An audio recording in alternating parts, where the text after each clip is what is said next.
This episode is brought to you by Philly Gemstones.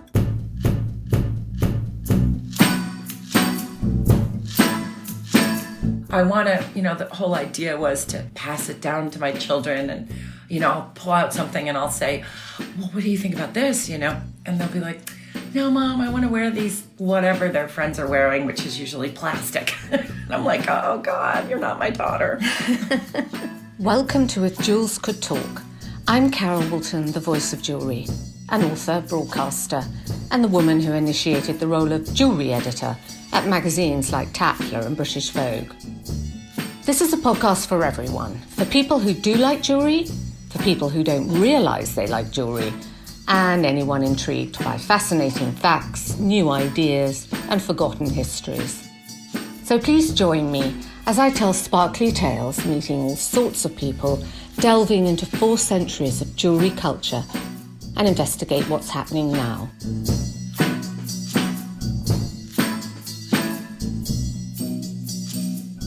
Hello, welcome to If Jewels Could Talk. I'm delighted to be joined today by the American model and actress Brooke Shields, who traces her lineage all the way back to Louis XIV of France, no less. So we'll be talking French crown jewels, her collection of Edwardian and Art Deco jewellery, and her obsession with stars and crescent moons, which has led to a collaboration with one of the world's leading jewellery and gemstone specialists, Robert Procop of Exceptional Jewels in Beverley Hills. The collection's called Luminous, and it launches the 22nd of the 2nd, 2022. Robert is a trusted private jeweller to royalty and celebrities like Angelina Jolie, with whom he has designed a charitable collection under the name Style of Jolie, and one of their necklaces, featuring a 177 pear-shaped citrine, resides in the Smithsonian National Gem Collection.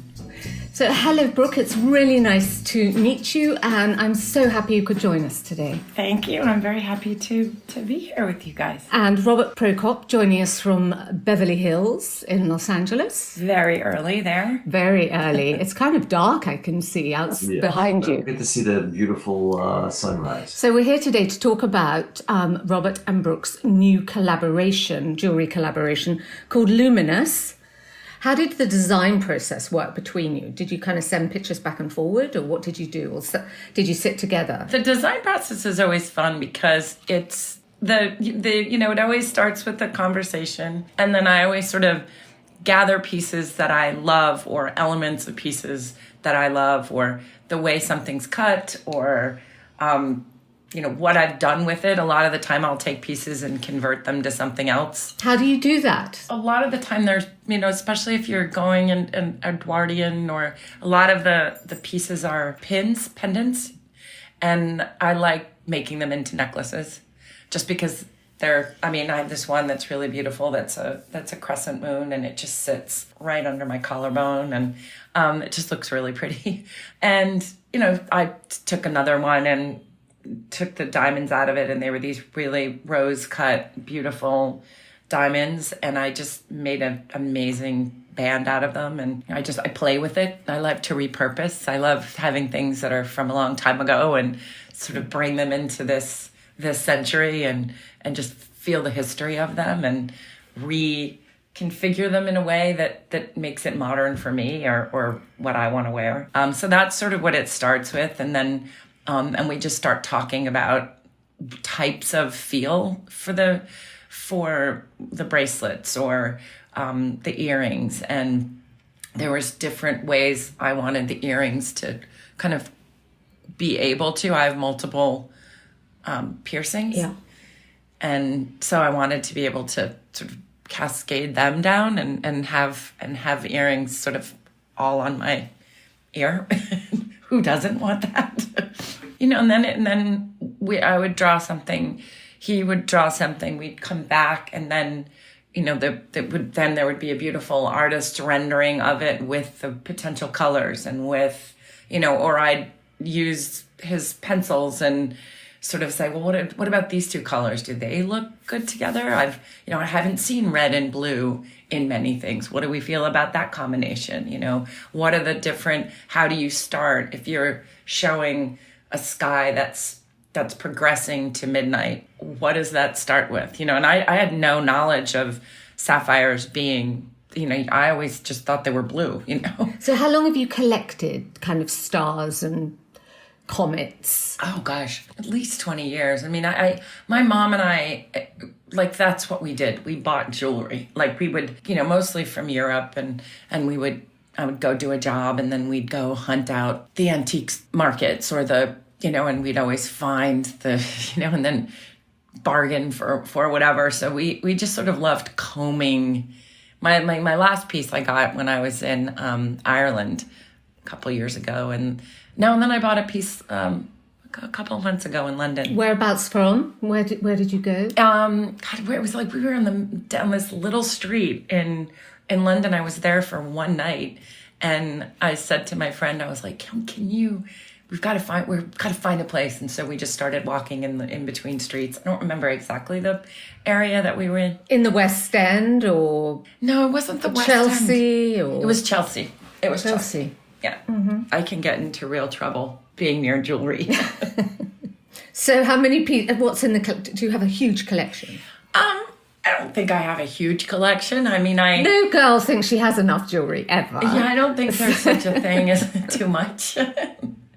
I play with it. My kids, so interesting. My kids don't, it's so funny because I want to, the whole idea was to pass it down to my children, and, I'll pull out something and I'll say, well, what do you think about this? And they'll be like, no, Mom, I want to wear these, whatever their friends are wearing, which is usually plastic. And I'm like, oh God, you're not my daughter.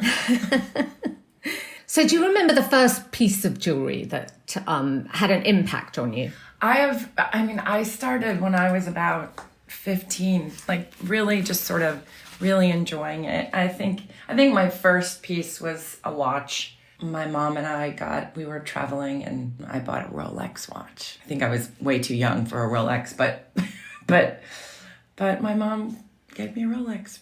And have you still got it? I do.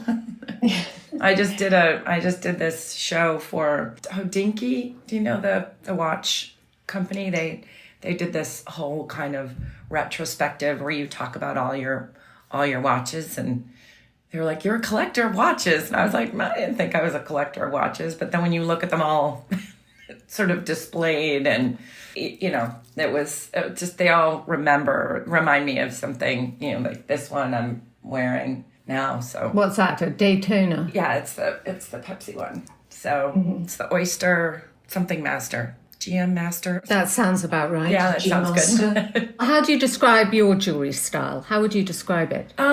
It's funny. I had to take everything off for last night because I was working. But, it's very much what I see when I go to Italy. Like when I'm in Italy and I see, the women, they wear a lot of gold.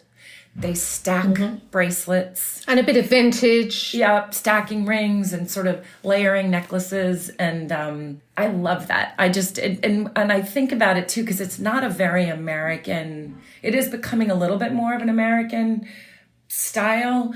But mostly when I'm in Europe, I feel I'm always sort of drawn to the way the women wear jewelry in Europe. And Robert, I don't think we've ever talked about what led you to jewelry in the very first place. Well, I think I've told the story where my father was an engineer, and I worked in his engineering plant after school on the weekends, even since I was 10 years old till I was 16. So I would look at the things he would make under microscopes, fiber optics, and he did a lot of things for actually the space program. So little micro parts, and when we grew up, it was around us was Rocketdyne and Teledyne and Rockwell and JPL. So it was all about the space program being developed. My father worked on there, and of course I didn't make enough money to ever even afford my own car. So I went to work in a pawn shop for my brother-in-law when I was 16. And from there, I would look at all the broken stones that the jeweler in the pawn shop would be breaking when he was taking them out of the mountings. So I took him down to a diamond cutter, and I asked him to repair them, and asked him to teach me how to do that. So I started buying and selling diamonds by the broken ones and repairing them and fastening them. So at a young age, I learned fastening, which was extremely interesting to me. And from there, I went to different parts of the world, even just like having Gabby Tokowski as our mutual good friend, going to Belgium and him showing me how he cuts. The greatest cutter in the world. The greatest cutter in the world. And I've been very blessed. I've had the greatest cutters in the world teach me. So I went to Adolfo in Colombia, and he taught me how to cut emeralds, holding it in my hand on the wheel. And so I've had great masters who have taught me how to fastening. That's probably how I started in the gem business. And I realized that when I was selling to stores, when I was going through university, most of them wanted it mounted. So I proceeded to learn and study about craftsmanship. That's really got me to some of the old French masters of the 20s and 30s and 40s, old Van Cleef and La Cloche. And I looked at their old faceting, and that's how we started making jewelry. But the first jewelry was not very attractive. It was pretty simplistic, the bands and the single row bracelets and what stores were in demand back at that time. And so the interest in space came from your father? It came from my father and where I grew up. We were in a north part of Los Angeles where they were testing missiles and rockets all the time. I think some of that radiation probably changed my hair in a few different colors. They even closed the reservoir near us. That's how bad it was later on.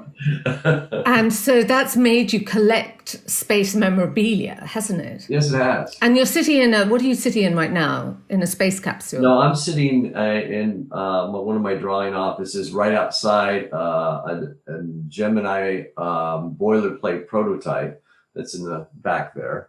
And then I have a second one. I think you've been here, Carol. Yeah, I've seen that. That's the one that they used in the Pacific Ocean for testing. They would throw in the ocean, see if the aircraft carrier could find it and scoop it up and make sure they'll be able to find our astronauts. So these were unmanned, and they were testing capsules back in 1961, 62. And where do you find them? In auction. One of them was in a New York auction. I go, no one's going to buy that in New York. It weighs 5,000 pounds. Would you be tempted to go to space? Are you quite interested in the space race at the moment? Would you go up there and follow William Shatner into space? Oh, absolutely.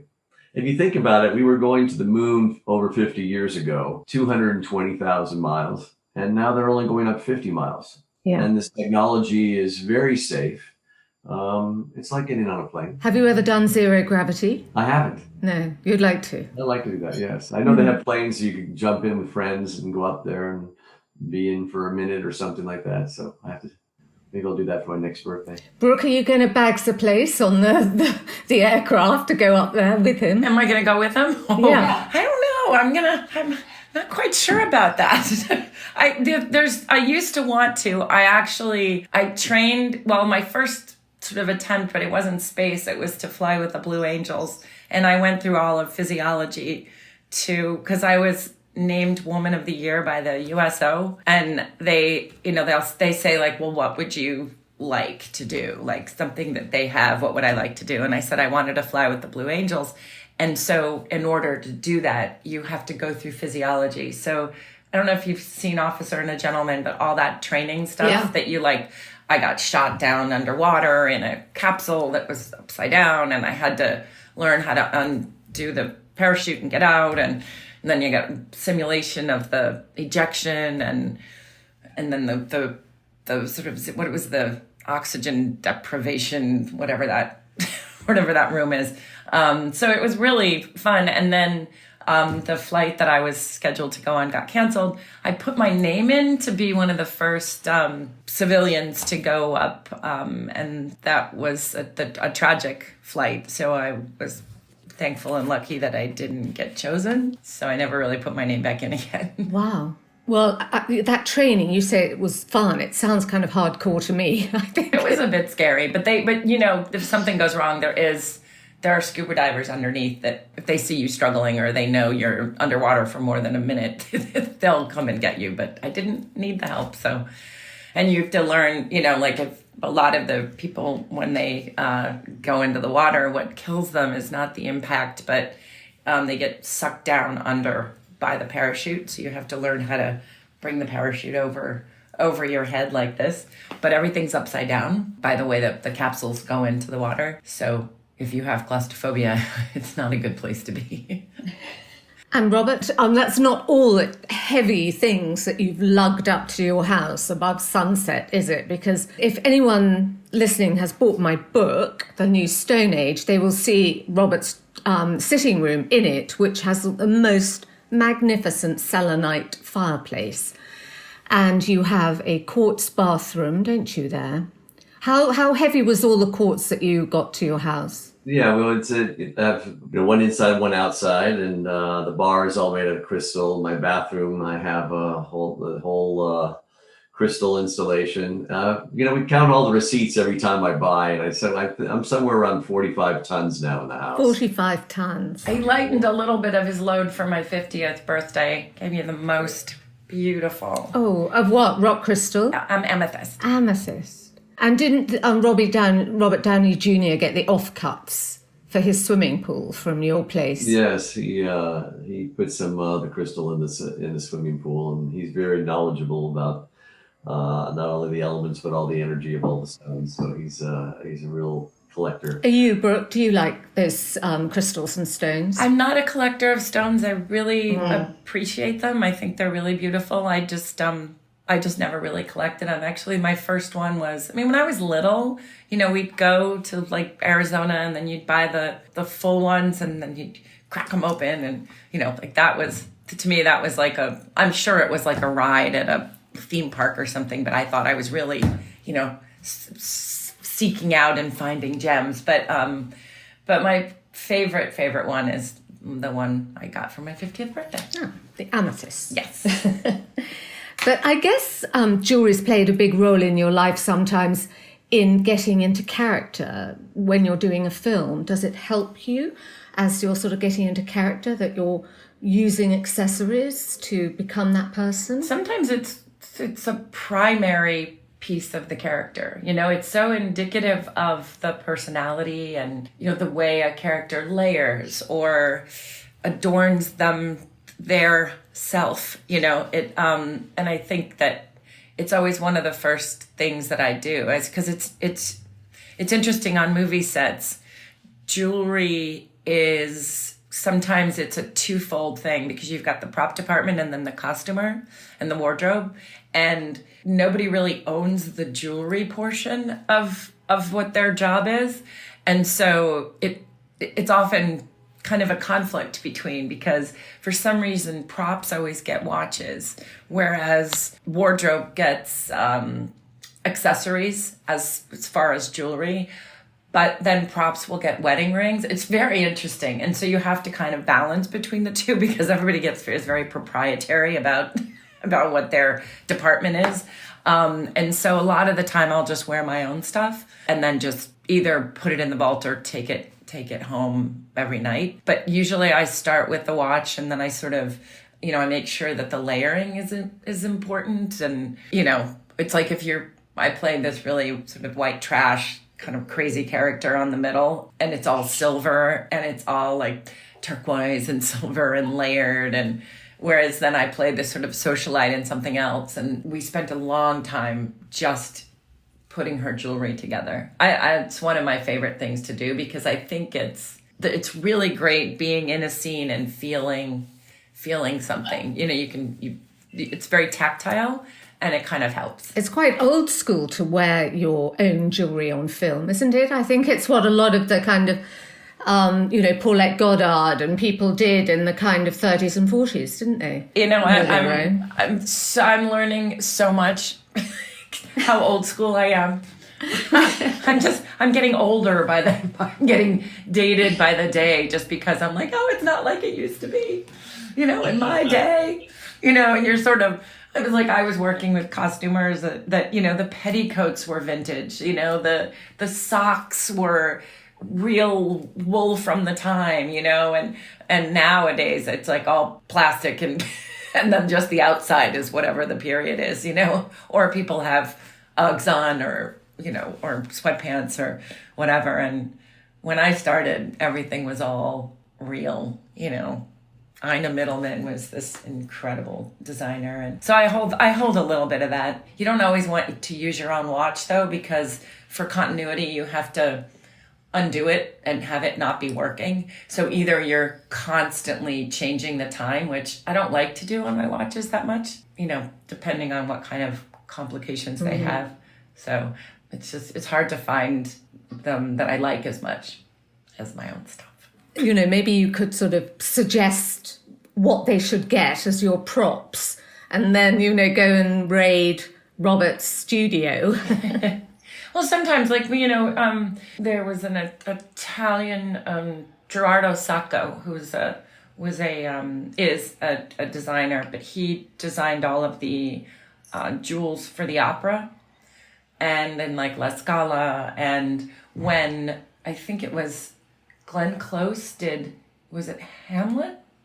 Whatever the movie was that they did, he designed all the jewelry for her, and so she wore all of his, and it was all beautiful and real, and a lot of the gems for the opera are in vaults, and he designed all of them, and he made me a few pieces. Do you think it shows on camera when you've got a real diamond as opposed to a fake? Do you think that adds a sense of luxury? I think so. I think if it's featured at all. A lot of the time jewelry isn't featured, but Robert, you can talk to that. Wasn't there jewelry for Angelina? Yes, we did when she had The Tourist, and it was filmed in Italy. Oh, yeah. But when we were doing the jewelry, it was actually a hunt for some antiquities. Some I made, and the choker that she wore was an old vintage piece.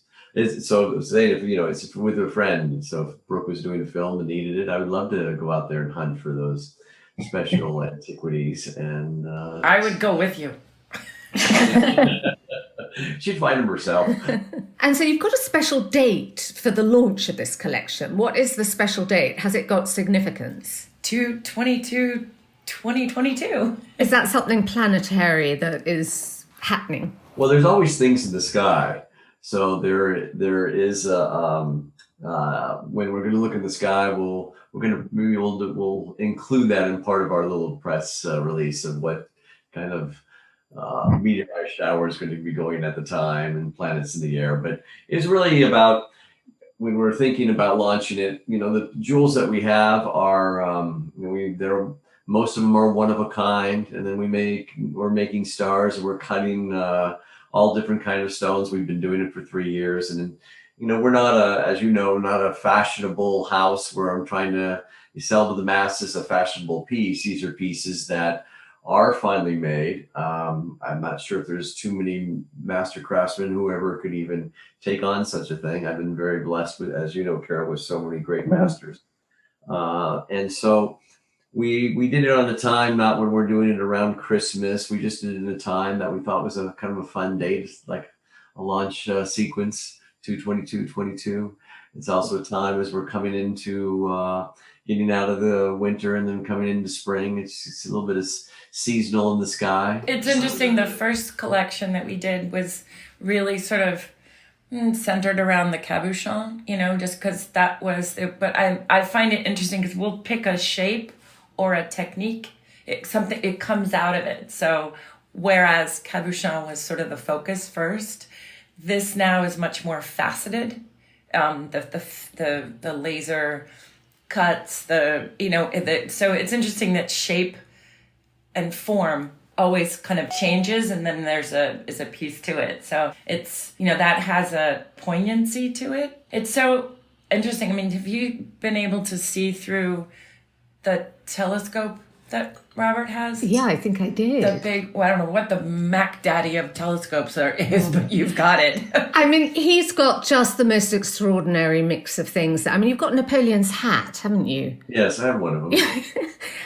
The mix of things at Robert's house is kind of amazing. So tell me about the telescope. I just never had seen through a telescope like that before. Where was it? Something was happening. Was it? We were looking at, when you were here, we were looking at Jupiter and the moons and Saturn and the rings. Saturn and the rings. That blew me away. That was just because it was moving, and it was so interesting to sort of look at it there, and then all of a sudden it was there. You don't feel that kind of planetary shift, just not looking at it through a telescope, obviously. But it's just so mesmerizing to be able to, when you really sort of see all that, the inspiration for all of that is so vivid in the collection. And the collection, and you often use jewellery, Robert, to do good, don't you? There's a great philanthropic aspect to this collaboration. That's how he hooked me in at first. And so tell me, it's the House of Ruth that will benefit from this. Yeah, it's a combination. It's House of Ruth. Brooke has been very influential in our last few shelters. She's come down to the shelters with the women, and we actually opened a backyard for the children, and we have 2 play yards that Brooke has participated in. So will you tell us what the House of Ruth does for people who don't know? So the House of Ruth is a transitional shelter for battered women with children. We have cases where they, some are misfortune, some are just abuse, some are in very difficult positions, and they're women with children. And we put them through a transitional, averages about 3 months, and we get their entitlements and children in school, try to put them on a new path, a new career, and new living conditions. We teach them everything from cooking healthy to also cleaning the house to and little skills with their children. So we have a 95% success rate. We're just finishing our 16th shelter. Are these all in the Los Angeles area? Los Angeles area, and now Brooke, through some of her endeavors in New York, we're going to be helping another participate with a great Women in Need, amazing organization. It's larger than our organization, and they seem to do some of the best, call it transitional shelters in New York. And Brooke could tell you more about her relationship with that, and we're going to see where the needs are as a collection sells and collection grows, and proceeds will be going to both these organizations. So what is your aspiration from the collection, Brooke, for your shelter in New York?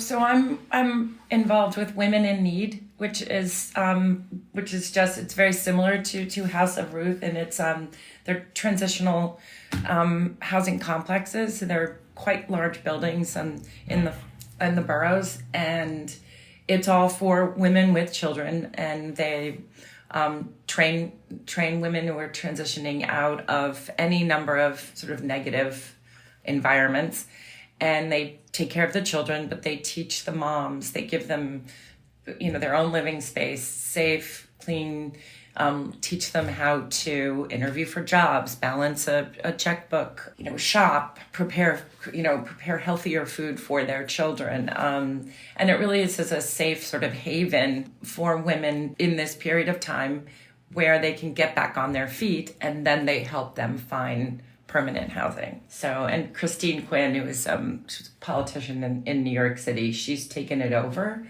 and she's just brilliant. So, and she's a friend, and so I just went with her and just to help her with with whatever it is that they need at that time, fundraising, or there's different events. I go to the different shelters. I just watched the show on Netflix, Made, with Andy McDowell. I mean, this is really what you're describing now. It's the process, this one woman who's emotionally abused through her marriage, and the process she goes through, finding shelter and finding help, and ultimately breaking away from that relationship. Mm-hmm. It's breaking out of the pattern, which I think is sometimes the hardest. And like they say in Made, sometimes it takes them 6 or 7 times going back to the abuser, and so that, and that it's the emotional piece too, and that the psychological piece that is provided by the people that work at Women in Need, because a lot of it is a psychological comfort zone with abuse because it's familiar, so that then the pull, and and it's a epidemic, sadly, but now that people doing shows like this, or places like House of Ruth and Women in Need, it's becoming more a part of the conversation, which is really important. We had a big conversation here that was covered in all the papers this morning in London with the Duchess of Cornwall and Carrie Johnson, the Prime Minister's wife, who both did a big speech and event last night about stopping violence against women. So it's going global. The conversation is global, which is great. Which is great. And I was thinking, Brooke, about your kind of, as you're saying, you just sort of love jewellery and have loved it from such a young age. I remember I did watch you on the programme Who Do You Think You Are, as you unravelled your ancestry back to Louis XIV, the King of France. And I was thinking, well, maybe this has come in your DNA. Maybe it's the French crown jewels that you're lusting after. That was what the inspiration for our first collection was, because I had just done Who Do You Think You Are? And I was like, there it is. It makes sense now. That's why I need jewelry. But that era, just the work, the craftsmanship, but the adornment, I found just, there's something, the ritual of it is just so appealing to me. And I mean, it was interesting that I was a French major and all this time thought I was only Italian. So it was kind of interesting to hear where my roots really were. French aristocracy who should have inherited the French crown jewels, but damn, they were sold. Damn, I missed that day. I wasn't on my game. Yeah, I mean, it's fun. It's fun to dream about it. And it is fun to sort of say, like, isn't it interesting what you gravitate towards or what interests you or what sort of sparks something in you? And yeah, it didn't change my life at home at all. Nobody curtsied. I was very incensed. So did you inherit any jewelry? Have you inherited anything? I have a ring from my grandmother, who I didn't know if really she was a princess or not, because you grow up being told that and you're just not sure. It turns out she was in Italy. And then I have my dad's crest ring from the family. Does that mean a lot to you? Oh, it's just everything to me. Every picture I have, you can see my dad's pinky, and it's massive because he was 6'7" and he's a big guy. And when my dad was dying, my sister called me and said, because I couldn't be there because I was in my 9th month of pregnancy and I was an at-risk pregnancy. So I couldn't go to be with him. So all my sisters were around him. Everybody was there but me. So it was like kind of the difficult time. And my sister called me and she's like, this sounds really crass, but what do you want? She's like, everybody's here getting a watch or getting a something. And, like it was just sort of very chaotic. And I was like, does he have his ring on his finger? I was like, is that weird? And she's like, it's right by the bedside. It's yours. Nobody else is wanting it. Nobody's getting it, and it's yours. And it's just, it's so big, but it's a beautiful crest. Really that you would seal letters with. So. Does it have a motto underneath? Do you have a family motto? It doesn't have a motto. I think if you look at the way, from Who Do You Think You Are, like when you actually look at the history, it does go back to Louis XIV, but there's this sort of chunk in the, I don't know what era, what decade, but they were sort of nouveau riche at a time. There was this period of time. And so the Pope said to one of my great grandfathers, okay, you get to have a crest now, so you can make it whatever you want. And so they put 5 stars on the crown. They just decided they wanted a lot of them. So it was kind of in a weird way, that's what I always heard. I grew up thinking that's not really real. And, it started in the 1500s, but so when I was able to get the information, but so you looked at it, didn't have a motto, but it had many stars. And that's supposed to signify your level of royalty, but I think he made it up. I think most of them did. Probably. Well, elevate yourself with your stars. So that's what you're going to do now, elevate some women with stars. You've been friends for a long time, so I wondered, how did this new collaboration come about, Brooke? So each collection sort of comes from something that is moving me for whatever reason or at the time. And I've been a collector of Edwardian jewelry. I love sort of the older cut stones and moon shapes, and a lot of them there'll be a pin, and I've converted them to necklaces, and I usually get them in antique stores and places when I travel, and it's just a sort of fun little passion of mine. And so we were talking about it, and we said, with this, just in this period of time, the connection to the planets and the stars and what there is outside, I think just coming out of COVID, especially, there's this sort of different relationship to the universe. It's all about the different planets and the stars and the moons. And so we just started talking and talking about different colors. And then the bracelets are sort of liquid. There's this sort of liquidity to them because they flex, and the stones are so intricately cut, and it really just became it just grew from that.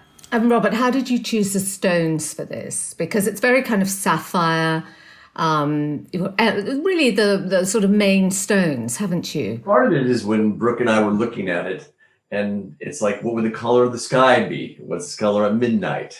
What it is when you see the stars? Do you how do they? We always look at a star, how it sparkles, right? It's that illumination. And when you think of the closest star we're seeing is light years away, we're looking at light that if it didn't exist today, we're still staring at it for years to come. So it's so fascinating, and it's that little twinkle in the sky that we all look up at every single night. And so what are the colors? And so a lot of it is a gradation of a midnight blue into a lighter blue as it comes into the daylight.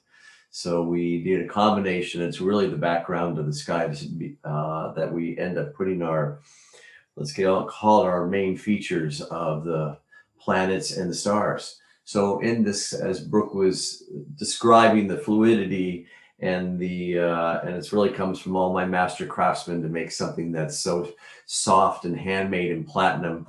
We embedded these stars, and the stars are all made. When we were making the star, we always say, well, how does that illumination of light travel? It travels, when we see it, it looks like a point.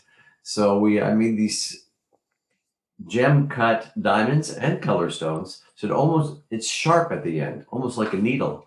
So when we were doing this to make the point so elongated, we cut the sapphires by hand on a wheel, because sapphire are more durable than being a diamond. And diamond, we couldn't do it. It would chip at that end. So we cut it all by lasers. Wow. So the points, when you see the stars, every single piece is cut by laser, and we faceted it that way. So the diamonds are very interesting so they could match the color stones and the sapphires. So we use all sapphires. We have stars in all different colors, because in the universe, all of our stars are different colors. A hot star is actually blue. Ours is a cooler star. Our sun is cooler, so that's why it's yellowish orange. So we're using the different colors that we see in the cosmic color of the universe. What I may say about Brooke and her heritage, us knowing each other since we were young, Brooke, I expecting this as I have the collection American Glamour, I thought, with Brooke, we're going to have a very American, she's the epitome of the American beauty and the soul and what everyone knows from growing up this in the last several decades. Everyone knows her, everyone just looks up to her, and she's just cherished by so many in every kind of discipline in her design and her life and her giving.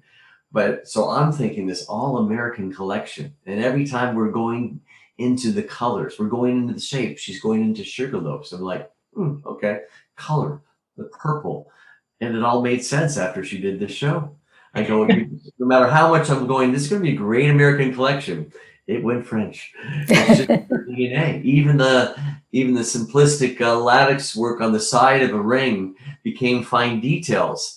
that only someone with this kind of French DNA, and she must have had some great master craftsman one of those centuries back that stuck with her, because everything that we did in Legacy really had this amazing influence from her. So knowing that legacy, how important it is, and passing things down, what do you want your children to inherit from you? What pieces do you hope they would wear? It's funny. I look at what I have, and it's so sort of eclectic, and it's been, and it's grown over, and it's not always based on expense or, size of gemstone or anything like that, but the pieces are so interesting and have such stories that I just want them to repurpose it any way they want, experience it, enjoy it, and grow into the history of it. So I think it's hard with kids because either A, they lose things, or they have to take it off for sports, so there's this, they don't necessarily take care of everything the best. So it's hard to kind of trust them with stuff. And they're not babies, but they are students. So I think they're going to grow into loving it more. And now they're starting, like my younger one is definitely, she's starting to stack, like she'll take my bangles and she's starting to stack her jewelry more. And now the girls are starting to wear rings like on all their fingers. And that's what's in style right now. So I think that I'm not going to get rid of any of it. I'm just going to give it all to them and let them enjoy it. Wear it how they want, yeah. And so what's the next project? I have launched my own company, my own website called Beginning Is Now. And it's a 360 degrees of a well-being platform for women over 40 who are starting new chapters and coming into. Sign up. Yeah, it's the women I know over 40 are pivoting. They're extraordinary. They've had careers and they're changing them. They've had kids and their kids are gone, or they didn't have kids and they're going back to business, or they're wanting to give up. But they're just doing amazing things. And I feel there's not as much representation for us out there. It sort of is in the 20s or depends. Or like, Pampers for old people. It's like those are the options. And there's this whole bracket in the middle. We have the money to spend. We're independent, and we've had whole lives. And now we're starting really new big chapters. And we launched, and we're in our product development stage. But we've created the community, and it's growing very fast, and everybody wants to buy something. So that's great. So is it sort of beauty and well-being? Beauty and wellness and sleep, nutrition, movement, we're calling it. So it's sort of a comprehensive 360 degrees of really what wellness is for women over 40. And it's a celebration of, it's really a community that we've built. And so we'll have even each category. So nutrition, we will go into a little bit later. We're starting with beauty. We've got activewear. And it just addresses things that all my friends and I talk about, and actual problem-solving products. And Robert, finally, what's your next project? Well, I'm always working on things. Yeah. As you know, it's never, I'm not seasonal, it's constant. I am doing the exhibition for the Los Angeles County Museum of Natural History. So it should be America's, as they say, probably the biggest exhibition they've ever had at the museum. And it's all rare stones. It's the part of it's the science of rare stones. So we'll be introducing some of the grandest stones that the world hasn't seen, from the greatest Alexandrite in the world, one of the largest blue diamond that the world knows of, a little bit larger than the Hope, but it's be a very interesting collection. And they actually, when we were going through it, the curator and the director of the museum both, is it possible we could get some of the new Luminous bracelets that they saw in my studio when we were making them? So we are honored with a collection that's going to be also in the museum. Perfect. Well, hopefully some of us will be able to go and see that. Brooke, thank you so much. And thank you for joining us. And we're going to look forward to seeing more of the collection and more of your ideas about well-being. Thank you. Thank you. And thank you, Robert. Thank you very much. We'll see you soon. Bye-bye. Bye.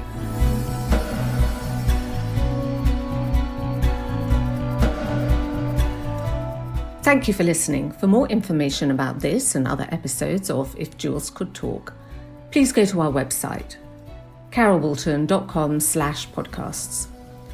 And if you liked it, share it any way you can. And please subscribe to the podcast feed on any of the usual platforms where you find your podcasts, where we'd love a rating and a comment. And please join us again in 2 weeks for the next Jewelled Nugget, which is fascinating. I'll be joined by Dr. Kat Jarman. She's a bioarchaeologist and a field archaeologist specialising in the Viking Age, and the author of 2021's runaway bestseller, River Kings. It's an epic book, and it's absolutely the perfect subject for If Jewels Could Talk, because Kat has traced a carnelian bead from a Viking grave in Derbyshire all the way to Gujarat in India. And in it, she's created a new history for the Vikings in medieval Britain. And it all started with a tiny carnelian bead. You won't want to miss this, so please join me again in 2 weeks. Goodbye. If Jewels Could Talk with Carol Woolton is produced by Natasha Cowan, music and editing by Tim Thornton, graphics by Scott Bentley, illustration by Jordi Labanda, and you can find me on Instagram at Carol Woolton.